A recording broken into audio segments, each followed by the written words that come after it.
शालिनी मेंगी आप सभी का ओजस क्लासेस में स्वागत करती हूँ। जिन जिन बच्चों ने लाइक शेयर सब्सक्राइब नहीं किया है वो जल्दी से करें, hit the bell icon so that आपको नोटिफिकेशंस मिलती रहें। जैसा मैंने आपको बोला, सुबह सुबह बताया मैंने कि यूपी टीईटी का भी नोटिफिकेशन आ गया है और इस बार बदलाव के साथ आया है। हम ऑलरेडी सीडीपी शुरू कर चुके हैं, जिसमें मैंने आपका ग्रोथ और डेवलपमेंट, अभिवृद्धि तथा विकास दोनों चीजें शुरू करा दी हैं। ये कॉमन है, तो आज फटाक से इसको खत्म कर लेते हैं ताकि हम लोग कल इसके क्वेश्चन सॉल्व कर सकें। तैयारी जीत की अपनी होनी चाहिए और परिश्रम करते रहिए। चलिए, जो एक टॉपिक बचा है वो है फैक्टर्स, कि ऐसे कौन कौन से कारक हैं जो आपके विकास को प्रभावित करते हैं। सबसे पहला कारक है हेरिडिटी, वंशानुक्रम। मैंने आपको बताया था, कल ही बताया था कि H/E जो हेरिडिटी होती है और एनवायरनमेंट होता है, दोनों हमारे विकास में बहुत महत्वपूर्ण रोल प्ले करते हैं। कई बार एग्जाम में क्वेश्चन आया है कि हेरिडिटी अकेले रोल प्ले करती है या एनवायरनमेंट अकेले रोल प्ले करता है या दोनों करते हैं, तो याद रखिए दोनों करते हैं।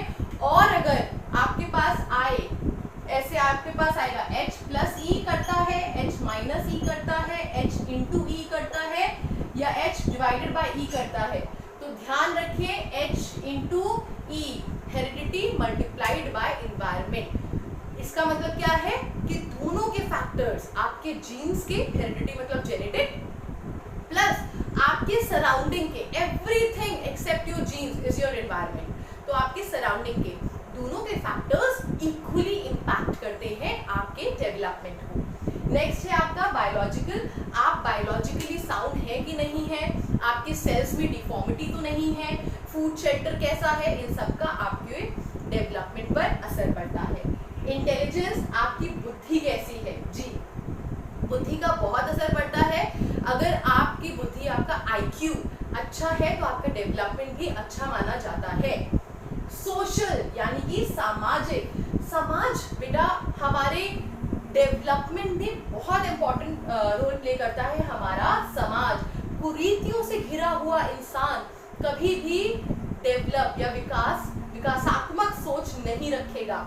वेयरएज जिस समाज में कुरीतियां कम होंगी, जो समाज अपने आप में स्ट्रॉन्ग होगा, जो समाज आपको सपोर्ट करेगा, उतना ही बेहतर आपका विकास होगा। इमोशनल, बच्चों हमारे संवेगों का भी हमारे डेवलपमेंट पे बहुत असर पड़ता है। फॉर एग्जाम्पल, गॉड फॉरबिड, अगर किसी के घर में कुछ अनहोनी हो गई और आप कोई प्रोफेशनल कोर्स कर रहे हैं, तो उसका आपके कोर्स पे कितना असर पड़ता है, उसका आपके मानसिक तौर पे, आपके शारीरिक तौर पे कितना असर पड़ता है। आप खाना छोड़ देते हो, है ना, आप डिप्रेस्ड हो जाते हैं, कोई आपको छोड़ के चला गया, किसी ने आपको गुस्सा दिला दिया, कोई भी इमोशंस ले लो, उसका आपके डेवलपमेंट पे बहुत असर पड़ता है। तो ये बात याद रखिएगा, heredity, biological, intelligence, social, emotional, H/E, इसका कॉन्सेप्ट याद रखिएगा। अब बात करते हैं स्टेजेस, जो डेवलपमेंट की, ग्रोथ और डेवलपमेंट की जो हमारी अवस्थाएं होती हैं, वो 4 भाग में डिवाइडेड है। हर भाग का एक अलग वीडियो बनेगा और इनसे क्वेश्चंस बहुत आते हैं बेटा। चलिए, सबसे पहला भाग है 0 से 2 साल तक का बच्चा, जो अभी पैदा हुआ है तब से जो 2 साल तक का बच्चा होगा उसको बोलते हैं शैशवा अवस्था। ठीक है, at the time of birth शैशवा अवस्था उसे बोलते हैं। नेक्स्ट है 2 साल से 6 साल तक का जो बच्चा होगा वो कौन सा होगा, अर्ली चाइल्डहुड, बाल्यावस्था। वो भी कैसी बाल्यावस्था, पहले इनिशियल स्टेज वाली बाल्यावस्था। अच्छा, एक क्वेश्चन बहुत आता है जो हम बहुत गलत कर देते हैं कि गैंग एज किसे बोलते हैं। तो गैंग एज बोलते तो चाइल्डहुड को ही है ना, बाल्यावस्था को ही बोलते हैं, लेकिन बाल्यावस्था में भी 2 अवस्थाएं होती हैं, एक होती है अर्ली और एक होती है लेटर। तो जो गैंग एज है वो 7 साल से 11 साल वाली एज को हम गैंग एज बोलते हैं, और अर्ली चाइल्डहुड 2 से 6, और उसके बाद आपका आता है 12 से 19, जिसे हम एडोलेसेंस बोलते हैं या हिंदी में किशोरावस्था बोलते हैं। तो 4 अवस्थाएं हैं, शिशु अवस्था, इन्फैंसी, बर्थ 0 से 2 साल, बाल्यावस्था। बाल्यावस्था कौन सी होती है आपकी, 2 में डिवाइडेड हो जाएगी, 2 से 6 अर्ली चाइल्डहुड और 7 से 11 गैंग एज, और लास्ट है 12 से 19 एडोलेसेंस, जिसे हम बोलते हैं किशोरावस्था। इसके बाद जो आपकी प्रौढ़ावस्था होती है, एडल्ट होती है, जो 20 साल साल से अबव होती है वो आपको सीडीपी में नहीं इंक्लूड होती है, तो उसके बारे में हम बात नहीं करेंगे। अब हम नेक्स्ट वीडियोस में हर एक अवस्था को जो डेवलपमेंट होता है, हर एक अवस्था में सोशल डेवलपमेंट अलग होता है, लैंग्वेज अलग होता है, इमोशनल अलग होता है और फिजिकल अलग होता है। इन चारों डोमेन्स को साथ लेके हर एक अवस्था के बारे में डिटेल में बात करेंगे, साथ ही साथ क्वेश्चंस हम सॉल्व करेंगे।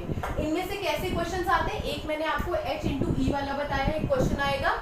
एक क्वेश्चन फैक्टर से आता है कि निम्न में से कौन कौन से जो कारक हैं वो हमारे विकास को प्रभावित करते हैं। तो इन पांचों में से जो भी दिया हो आप उसको टिक करिएगा, सारे दिए हो तो ऑल ऑफ द अबव होगा। एक क्वेश्चन आपका स्टेजेस से आएगा कि अवस्थाएं कौन कौन सी होती हैं, तो ये मैंने आपको 4 अवस्थाएं लिखी हैं। गैंग एज किसको बोलते हैं, 7 से 11 वाली को बोलते हैं। एडोलेसेंस किसे बोलते हैं, बहुत बच्चे कंफ्यूज हो जाते हैं, कुछ बच्चे 11 साल से लगा देते हैं, 12 से 19 साल को हम एडोलेसेंस या किशोरावस्था बोलते हैं। तूफानी अवस्था का नाम भी जिसे दिया गया है। ये सारी बातें हम करेंगे, ये सारे वन लाइनर्स पढ़ेंगे और अच्छे से तैयारी करेंगे बच्चों, एकदम डट के तैयारी करेंगे। All the best. Like share subscribe करना मत भूलना ओजस क्लासेस को, और बेल आइकन को हिट करो तभी नोटिफिकेशन मिलेगा। Okay, thank you, bye.